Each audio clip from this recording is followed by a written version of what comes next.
বিপিএলের খবর। আসরের তৃতীয় ম্যাচে খুলনা টাইগার্সের দেয়া 204 রানের টার্গেটে ব্যাট করছে চিটাগং কিংস। তবে আজ অনেকটাই ফাঁকা মিরপুর স্টেডিয়াম এলাকা। টিকিট সহ নানা ইস্যুতে ভোগান্তির পর দ্বিতীয় দিনে তৈরি হয়েছে দর্শক খরা। এই মুহূর্তে সেখানে আছেন সহকর্মী মাহবুব রিমন, সরাসরি যাচ্ছে তার কাছে। রিমন, সাকিব আল হাসানের ভারত বিশ্বকাপের অ্যাঞ্জেলো ম্যাথিউসকে যে টাইমড আউট, সে টাইমড আউটের স্মৃতি মিরপুরের হোম অফ ক্রিকেট এবারের বিপিএলে ফিরিয়ে আনলেন মেহেদী হাসান মিরাজ। তবে তিনি টাইমড আউট করেননি, অর্থাৎ অস্ট্রেলিয়ান এবং চট্টগ্রামেরও কর্নেলকে তিনি টাইমড আউট করেননি। পরে যদিও তাকে ফিরিয়ে এনেছিলেন, কিন্তু তার পরের বলেই তিনি আউট হয়ে গেছেন।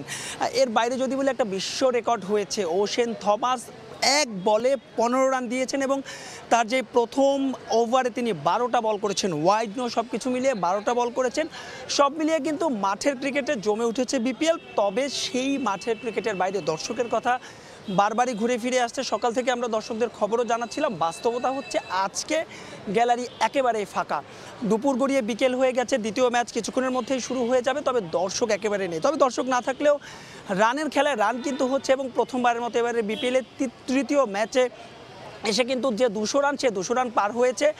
তবে দর্শক কেন নিয়ে এই বিষয়ে আমরা কথা বলছিলাম, যারা দর্শক রয়েছেন তারা বলছেন যে গতকাল টিকিট নিয়ে সারাদিন যে একটা চরম বিশৃঙ্খলা ছিল, চরম অরাজকতা ছিল, যে কারণে আজকের ম্যাচ থেকে কিন্তু দর্শকরা মুখ ফিরিয়ে নিয়েছেন। কিছুক্ষণ আগে বোর্ড সভাপতি ফারুক আহমেদ তিনি কিনা যে গণমাধ্যমের যে প্রেস বক্স, সেই প্রেস বক্সে তিনি এসেছিলেন, দীর্ঘ সময় তিনি গণমাধ্যমের সঙ্গে কথা বলেছেন, যদিও সেটা আনঅফিসিয়াল। তিনি বলেছেন যে দর্শকদের যে ভোগান্তি, সেই ভোগান্তির বিষয়টি বাংলাদেশ ক্রিকেট বোর্ডেরও দৃষ্টিগোচর হয়েছে এবং পরবর্তীতে অর্থাৎ ঢাকা পর্ব শেষ করে সিলেট পর্বেই তারা চেষ্টা করবেন যে এই ধরনের ভোগান্তি যাতে না হয়, এবং দর্শকদের তিনি কথা দিচ্ছেন যে আর এ ধরনের ভোগান্তি হবে না। তবে আজকের ম্যাচে সব মিলিয়ে হয়তো বা 1000-500 দর্শক এখনও রয়েছে।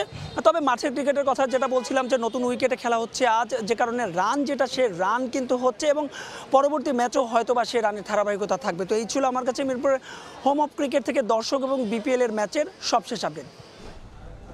সরাসরি যুক্ত ছিলাম মিরপুরে।